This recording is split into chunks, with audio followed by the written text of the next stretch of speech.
আজকে সকালটা কী দিয়ে কাটাবো ভাবতে ভাবতে একটা স্ন্যাক্স বানিয়ে নিলাম। এখানে চারটে আলু সিদ্ধ বসিয়ে দিলাম, আর কড়াইতে হাফ বাটি নিয়ে নিলাম সুজিগুলো সামান্য একটু ভেজে ভেজে নিলাম। ভেজে নিয়ে তারপরে যতটা সুজি তার ডবল পানি দিয়ে সুজিগুলোকে কত সময় ফুটিয়ে নিলাম। আর ওই যে আলু সিদ্ধ বসিয়েছিলাম ওগুলোকে সিদ্ধ করে 2-3 বারে ওর মধ্যে দিয়ে দিয়ে সুজির সঙ্গে মিক্স করে নাড়িয়ে চাড়িয়ে নিলাম। আর একটু কর্নফ্লাওয়ার দিয়ে কত সময় নাড়িয়ে চাড়িয়ে একটা ডো মতো বানিয়ে নিলাম। যতক্ষণ না পানিটা শুকিয়ে যায়, সুজির মধ্যে যে পানি ছিল ততক্ষণ কিন্তু মানে নাড়িয়ে চাড়িয়ে ওটা ডো মতো করে শুকিয়ে নিতে হবে।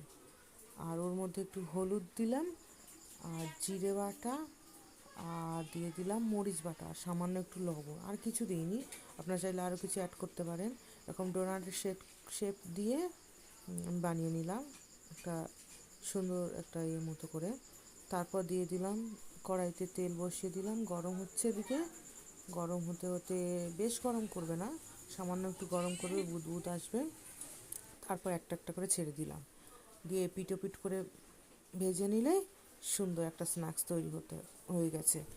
বিকেলে একদম পারফেক্ট স্ন্যাক্স। এটা খেতে কিন্তু খুব সুন্দর হয়েছিল, মচমচেও।